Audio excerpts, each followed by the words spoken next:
Imagine this. You go to sleep perfectly healthy. No fever. No pain. No warning. And when morning comes, you are dying.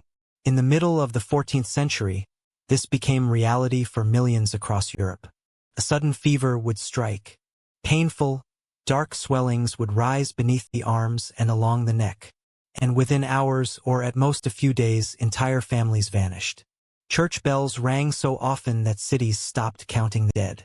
Graveyards overflowed. Streets fell silent. And everywhere, one terrifying question echoed through empty cities. Was this the end of the world? What people did not understand was that they were living through the deadliest pandemic in recorded human history. Catastrophe that would wipe out nearly half of Europe and permanently reshape civilization itself. This was the Black Death. And once it arrived, there was no escape, a world at its peak. To understand the scale of this disaster, we must first understand how high humanity stood before the fall. The early 14th century was not a dark, stagnant age. It was Europe's golden moment. The climate had been kind. Harvests were strong. The population had nearly doubled in just 2 centuries. Cities burst beyond their ancient Roman walls. Paris, Florence, Venice, and London were alive. Crowded, noisy, overflowing with energy. Towering Gothic cathedrals rose into the sky, symbols of confidence, faith, and growing technological skill. People believed they were closer to God than ever before. And most importantly, the world was connected. A merchant in Venice could buy silk that had traveled thousands of miles across Asia. The Mongol Empire had secured vast trade routes, creating what historians now call the Pax Mongolica. Spices, gold, ideas, and inventions moved across continents at unprecedented speed. This was the medieval world's version of the internet. It was a prosperous, optimistic world. But that same interconnectedness carried a deadly flaw. The routes that delivered wealth were about to deliver death, an enemy no one could see. The Black Death did not begin in Europe. It began far away, in the windswept steppes of Central Asia, likely in regions of modern-day Kyrgyzstan or northern China. This was a harsh land of extremes, blistering summers, frozen winters, endless grasslands. Here lived an ancient killer, Yersinia pestis. For centuries, this bacterium existed quietly among marmots and ground squirrels. Humans were far away, safe. Then, in the 1330s, nature disrupted the balance. Drought struck, followed by heavy rains. Food sources vanished.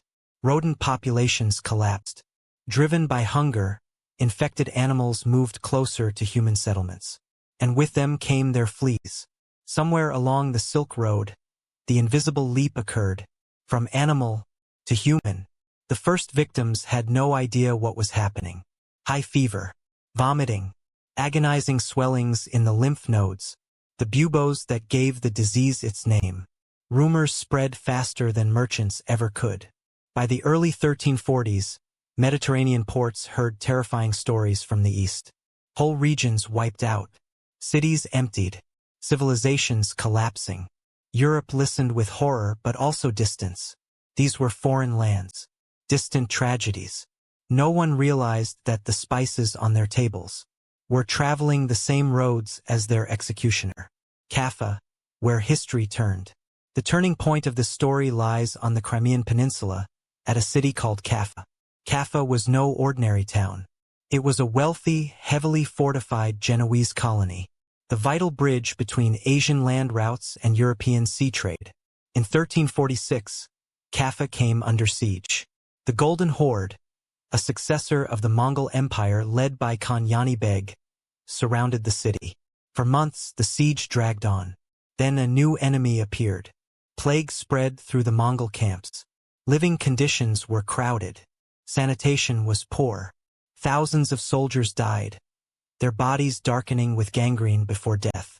The army was collapsing not from battle but from biology. Desperate and facing defeat, Yani Beg made a decision that would change the world. The corpses of plague victims were loaded onto trebuchets and hurled over Caffa's walls. For days, the sky rained dead bodies. The city had not been breached by force. but by infection, death set sail. Inside Caffa, panic took hold. The Genoese merchants knew the truth. The city was lost. They turned to their greatest advantage, the sea. 12 galleys fled the harbor, packed with refugees, goods, and something no one could see.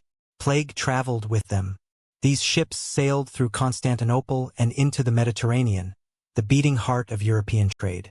Every port they touched became a new seed of death.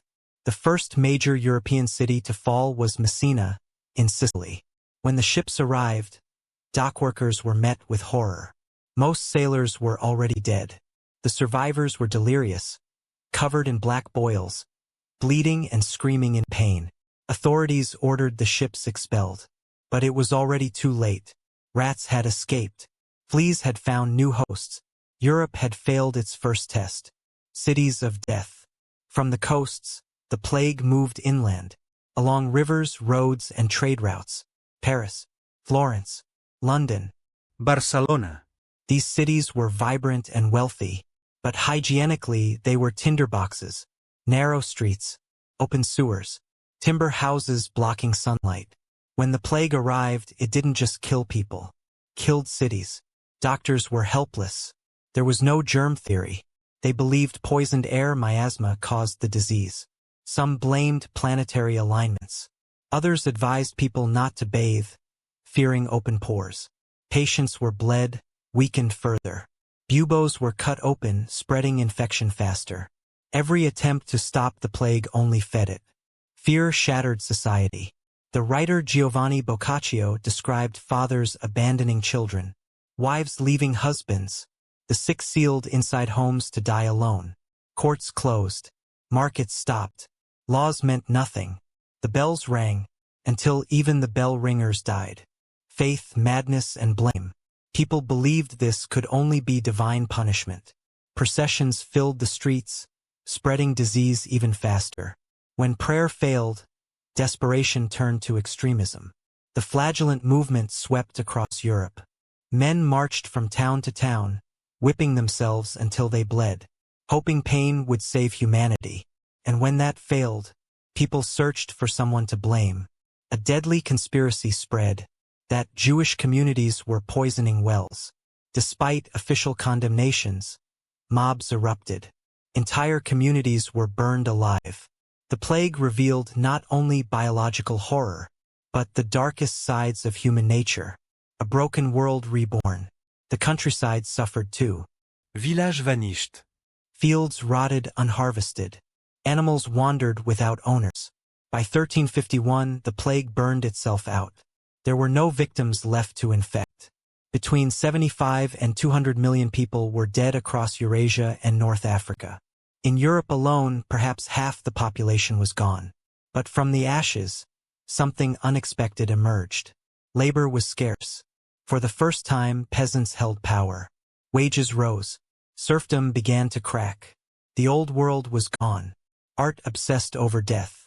The dance of death reminded kings and peasants alike that no one was equal to mortality. The Black Death shattered medieval optimism. But it also cleared the ground for the modern world. And centuries later, empty streets, locked homes, fear of the air itself. Does that really sound like ancient history? Or does it feel uncomfortably familiar?